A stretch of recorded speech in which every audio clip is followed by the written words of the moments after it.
Time dependent സ്ട്രോഞ്ചർ equations ആണ്. സ്ട്രോഞ്ചർ equation എന്ന് പറഞ്ഞാൽ നമ്മളിപ്പോൾ ടൈം ഡിപ്പെൻഡൻറ്റ് സ്ട്രോഞ്ചർ ഇക്വേഷൻ എന്ന് പറഞ്ഞാൽ എന്താണ്? സ്ട്രോഞ്ചർ ഒരു ഇക്വേഷൻസ് ഉണ്ടാക്കി, അതായത് നമ്മളിപ്പോൾ മാറ്റേഴ്സിൻ്റെ ബിഹേവിയർ പറഞ്ഞില്ലേ, അപ്പോൾ ബിഹേവിയർ വെച്ചിട്ടുണ്ടാക്കിയൊരു ഇക്വേഷനാണ് ഈ ടൈം ഡിപ്പെൻഡൻറ്റ് ഇക്വേഷൻ. അതായത് മാറ്റർ ബിഹേവിയറിനെ നമ്മൾ എന്ത് ചെയ്യാണ്, ഒരു മൂവിങ് മെറ്റീരിയൽസുമായിട്ട് എന്താണ് കമ്പൈൻ ചെയ്തിട്ട് അതിനൊരു സെർട്ടൺ ഡിഫറൻഷ്യൽ ഇക്വേഷൻ വെച്ച് നമ്മൾ എഴുതുന്നതിന് നമുക്ക് എന്ത് പറയാൻ പറ്റും? Time dependent equations. അതായത് ഒരു വേവ് നാച്ചറിന്, അതായത് നമ്മുടെ വേവിൻ്റെ മാറ്റർ ബിഹേവിയറിനെ നമ്മൾ എന്ത് ചെയ്യാണ്, ഒരു മൂവിങ് മെറ്റീരിയൽ പാർട്ടിക്കിളുമായിട്ട് ചേർത്തിട്ട് അസോസിയേറ്റ് ചെയ്തിട്ട് നമ്മൾ എന്ത് ചെയ്യും, അതിനെ ഡിഫറൻഷ്യൽ ഇക്വേഷൻസ് വെച്ചിട്ട് പ്രൂവ് ചെയ്യുകയാണെങ്കിൽ, അതായത് ഡിഫറൻഷ്യൽ ഇക്വേഷൻ വെച്ച് നമ്മൾ ഡിനോട്ട് ചെയ്യുന്നതിന് നമുക്ക് എന്ത് പറയാൻ പറ്റും? Time dependent Schrodinger equation. അപ്പോൾ ഇവിടെ നമ്മൾ ക്വാണ്ടം മെക്കാനിക്സിലെ ഫണ്ടമെൻ്റൽ ഇക്വേഷനായിട്ട് പറയണത്, നമ്മൾ കഴിഞ്ഞ ക്ലാസ്സിൽ പറഞ്ഞിട്ട് നമ്മുടെ വർക്ക് എനർജി തിയറം പോലെ തന്നെ ക്വാണ്ടം മെക്കാനിക്സിൽ ഇമ്പോർട്ടൻ്റ് ആയിട്ട് വരുന്നത് ഫണ്ടമെൻ്റൽ ഇക്വേഷൻസ് ആണ്. അതായത് അത് ലൈറ്റിൻ്റെ സ്പീഡിനേക്കാളും, അതായത് ലൈറ്റിൻ്റെ സ്പീഡിനേക്കാളും കുറവായിട്ട് ട്രാവൽ ചെയ്യുന്ന പാർട്ടിക്കിൾസിൽ, അതിൻ്റെ മൂവിങ് പാർട്ടിക്കിൾസിൽ അതിൻ്റെ എനർജി എന്തിന് ഈക്വൽ ആയിരിക്കും? അതിൻ്റെ കൈനറ്റിക് എനർജിക്കും പൊട്ടൻഷ്യൽ എനർജിക്കും ഈക്വൽ ആയിരിക്കും. അപ്പോൾ ആ ഒരു ഇക്വേഷൻ വെച്ചിട്ട്, അതായത് ഈസിക്കൽ ടു K+U ആണ് നമ്മൾ കയ്യിൽ ഇക്വേഷൻ. അപ്പോൾ ഇവിടെ നമ്മൾ എന്താണ്, മൂവിങ് പാർട്ടിക്കിളിൻ്റെ കേസിൽ നമ്മൾ പൊട്ടൻഷ്യൽ എനർജിൻ്റെ ഇക്വേഷൻ പഠിക്കുന്നത് K= എന്താണ്? P²/2m ആണ്. P²/2m ആണ്. അതേപോലെ U നമ്മൾ എന്താണ്, അപ്പോൾ നമ്മൾ ഇത് രണ്ടും കൂടി സബ്സ്റ്റിറ്റ്യൂട്ട് ചെയ്യുമ്പോൾ നമ്മൾ ഇക്വേഷൻ P²/2m + U. ഇത് നമ്മൾ ഫസ്റ്റ് ഇക്വേഷനാക്കി വെക്കുക. ഇനി എന്ത് ചെയ്യണം നമ്മൾ? ഈ പാർട്ടിക്കിൾ നമ്മൾ എക്സ് ഡയറക്ഷനിലാണ് മൂവ് ചെയ്യണമെന്ന് വിചാരിക്കുക. ഈ പാർട്ടിക്കിൾ എക്സ് ഡയറക്ഷനിലാണ് മൂവ് ചെയ്യണമെന്ന് വിചാരിക്കുക. അപ്പോൾ നമ്മളെന്താണ്, അപ്പോൾ അതിൻ്റെ ടൈം ഡിപ്പെൻഡൻ്റ് ആയിട്ടൊരു ഇക്വേഷൻ നമ്മൾ എന്താണ്, ആ ഒരു പാർട്ടിക്കിൾ പൊട്ടൻഷ്യൽ എനർജി എക്സ് എന്ന പൊസിഷനിലാണ്, അതിൻ്റെ ടൈം ടി ആണ് വിചാരിക്കുക. അപ്പോൾ ഈ സമയത്ത് നമ്മൾ എന്ത് ചെയ്യാണ്, ഈ ഇക്വേഷൻ നമ്മൾ എന്ത് ചെയ്യുക, രണ്ട് സൈഡിലും സൈ വെച്ചിട്ട്, ബോത്ത് സൈഡിൽ നമ്മൾ ഇക്വേഷൻ വണ്ണിന് നമ്മൾ എന്ത് ചെയ്യുക, രണ്ട് സൈഡിൽ നമ്മൾ സൈ വെച്ച് മൾട്ടിപ്ലൈ സൈ വെച്ചിട്ട്, അപ്പോൾ E psi = P²/2m psi + U psi ആവും. നമ്മൾ ഇക്വേഷൻ മാറി, രണ്ട് ഭാഗത്ത് എന്ത് ചെയ്യുക, നമ്മൾ സൈ വെച്ചിട്ട് മൾട്ടിപ്ലൈ ചെയ്ത് കൊടുക്കുക. ഇക്വേഷൻ നമ്പർ 2 എന്ന് കൊടുക്കുക. നമ്മൾ 2 ആക്കി കൊടുത്തു. ഇനി നമ്മൾ കയ്യിൽ നേരത്തെ നമ്മൾ കഴിഞ്ഞ ക്ലാസ്സിൽ പഠിച്ചൊരു ഇക്വേഷൻ ഉണ്ട്. We have psi of x = a e⁻⁻ h cross et - px. ഈ ഇക്വേഷനാണ് നമ്മൾ അതിലൊരു ഇക്വേഷൻ നമ്മൾ കഴിഞ്ഞ ക്ലാസ്സിൽ പ്രൂവ് ചെയ്തെടുത്തതാണ്. ഇതിനെന്ത് ചെയ്യുക, നമ്മൾ വിത്ത് റെസ്പെക്ട് ടു എക്സ് വെച്ചിട്ട് ഡിഫറൻഷ്യേറ്റ് ചെയ്യുക. വിത്ത് റെസ്പെക്ട് ടു എക്സ് വെച്ച് നമ്മൾ എന്ത് ചെയ്യണം, ഡിഫറൻഷ്യേറ്റ് ചെയ്യുക. അപ്പോൾ നമ്മൾ ഇക്വേഷൻ എങ്ങനെ മാറും? അത് ∂ψ/∂x വെച്ചിട്ട് നമ്മൾ എന്ത് ചെയ്യണം, ഈ ഇക്വേഷനാണ് ഡിഫറൻഷ്യേറ്റ് ചെയ്യുന്നത്. അതിന് ഡിഫറൻഷ്യേറ്റ് ചെയ്യുമ്പോൾ നമ്മൾ ഇക്വേഷൻ എങ്ങനെ മാറും? അതിൽ എ കോൺസ്റ്റൻ്റ് ആണ്, e⁻⁻h ക്രോസ് കോൺസ്റ്റൻ്റ് ആണ്, അതേപോലെ et - px കോൺസ്റ്റൻ്റ് ആണ്. പിന്നെ എന്തൊക്കെ വരും? മൾട്ടിപ്ലൈ ആയിട്ട് ഇൻറ്റു എന്താ മൾട്ടിപ്ലൈ ആയിട്ട് വേറെ എന്താ വരുന്നത് ഇവിടെ? അതായത് വിത്ത് റെസ്പെക്ട് എക്സ് ആവുകൊണ്ട് മൈനസ് പിയും കൂടി എക്സ്ട്രാ അവിടെ വരും. അതേപോലെ എന്താണ്, -i/h ക്രോസ് ഇൻറ്റു -p എന്തൊക്കെ വരും? -i/h ക്രോസ് വരും. അതേപോലെ എന്ത് വരും? ഇൻറ്റു -പിയും വരും. ഇതാവും നമ്മൾ ഇക്വേഷൻസ് വരാം.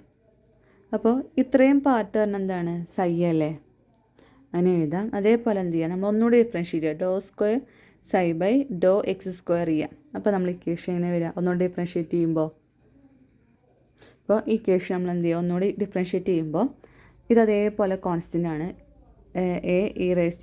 അതായത് ഈ -i/h ക്രോസും അതേപോലെ -p മൾട്ടിപ്ലൈ ചെയ്യുമ്പോൾ നമുക്ക് എന്താണ്, അത് പോയിട്ടുണ്ടാവും. അപ്പം i/h ക്രോസ് ഉണ്ട്, p ഉണ്ട്, പിന്നെ എന്താ നമ്മൾ അതിൽ ഇക്വേഷൻ വരുന്നത്, e⁻⁻i/h ക്രോസ് et - px വരും. പിന്നെ എന്ത് വരും കൂടെ? ബാക്കിയുള്ള മൾട്ടിപ്പിൾ, അതായത് ആ ബ്രാക്കറ്റ് ഓപ്പൺ ചെയ്യുമ്പോൾ നമുക്ക് ബാക്കി മൾട്ടിപ്പിൾസ് ഏതൊക്കെയാണ്? ഇവിടെയുള്ള ബ്രാക്കറ്റ് എന്താണ്?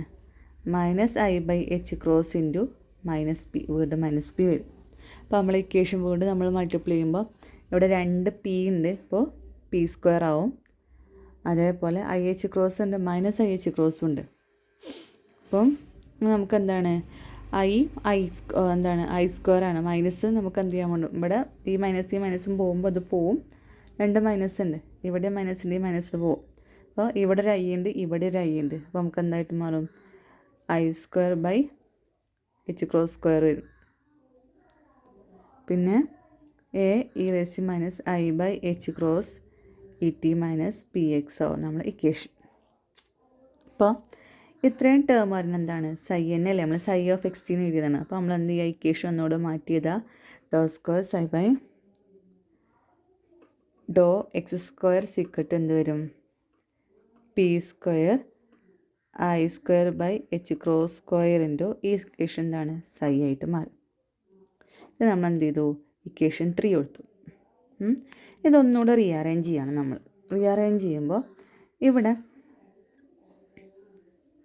ഈ p² സൈൻ ഇവിടെ നിർത്തുക. ഇതിലുള്ള p² സൈൻ ഇവിടെ നിർത്തിയിട്ട് ബാക്കിയുള്ള ടേമിനെ നമ്മൾ എന്ത് ചെയ്യുക? ഇങ്ങോട്ട് കൊണ്ടുവരിക. അപ്പോൾ നമ്മൾ ഇക്വേഷൻ എങ്ങനെ മാറും? p² സൈൻ അങ്ങോട്ട് കൊടുന്ന് നമ്മൾ ബാക്കിയുള്ള ടേംസിനെ അങ്ങോട്ട് കൊണ്ടുവന്നാൽ നമ്മൾ എന്ത് ചെയ്യാണ്? (∂2 സൈൻ) ഈ p² സൈൻ ഇവിടെ നിർത്തി. p² സൈൻ ഇവിടെ നിർത്തിയിട്ട് ഈ ബാക്കിയുള്ള ടേംസിനെ അങ്ങോട്ട് കൊണ്ടുവന്നാൽ h² ഇങ്ങോട്ട് വരും. -/i² (∂2ψ/∂x² വരും ഈക്വൽ p² സൈൻ. ഇനി I² പറയുമ്പോൾ എന്താ? -1 അല്ലേ? I² എന്ത് ചെയ്യാണ്? -i പറഞ്ഞാൽ -1 ആണ്. I² നമ്മൾ എന്ത് ചെയ്യാൻ പറ്റും? അതായത് നമ്മൾ ബ്രാക്കറ്റ് എന്താ? I² -1 ആയതുകൊണ്ട് നമുക്ക് എന്ത് ചെയ്യാം? ഇവിടെ -h² (∂2ψ/∂x² എന്താണ്? p² സൈ ആക്കാം. അപ്പോൾ ഇത്രയും നമ്മൾ ഇക്വേഷനായി. ഇത് എന്ത് ചെയ്യുക? ഈ ഇക്വേഷനെ നമുക്ക് p² സൈ വരുന്ന ഏതെങ്കിലും ഇക്വേഷൻ ഉണ്ടോ?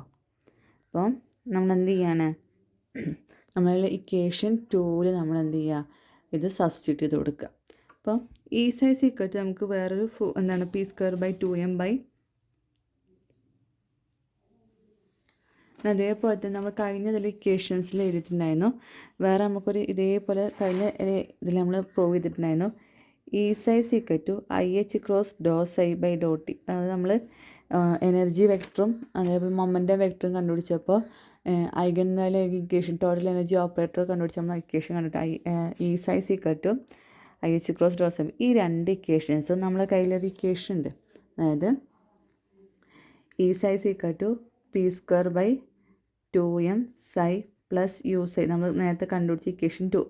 ഈ ഇക്വേഷൻ 2ൽ എന്ത് ചെയ്യുക?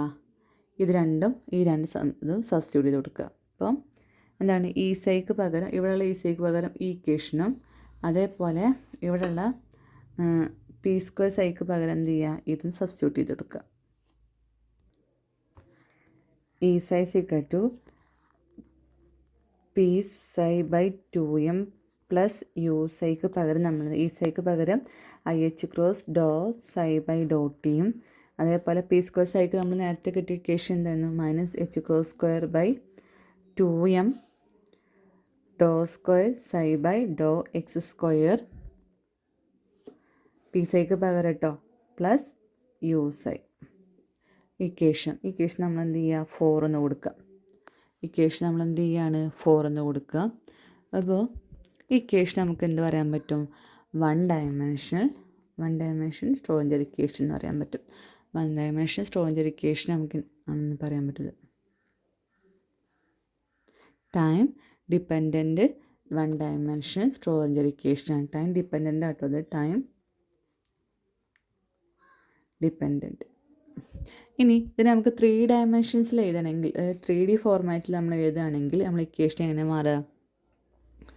IH×∂ψ/∂t ഈക്വൽ ടു h²/2m അതേപോലെ എഴുതാം. പിന്നെ എന്താണ്? ഡയമെൻഷൻസ് മാറുക. ഇവിടെ (x²) പകരം എന്താ?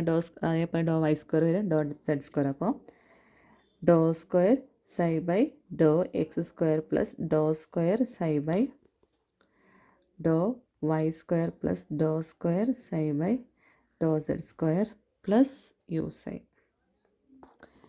ഇതായിരിക്കും 3 ഡയമെൻഷണൽ ഇക്വേഷൻ എന്ന് പറയുന്നത്. H cross do psi by do T do square psi by do X plus U psi എന്ന് പറയുന്നത് ഇതാണ് നമ്മൾ 3 ഡയമെൻഷണൽ ഇക്വേഷൻ. അല്ലെങ്കിൽ ഒന്നുകൂടെ ഫോർമാറ്റിൽ എഴുതാം. H cross square by 2m del square minus H cross square by 2m del square U whole into psi എഴുതാം. അല്ലെങ്കിൽ ഇക്വേഷൻ ഇങ്ങനെ എഴുതാം. ഇതാണ് ടൈം ഡിപ്പെൻഡൻറ്റ് സ്ട്രോഞ്ചർ ഇക്വേഷൻ.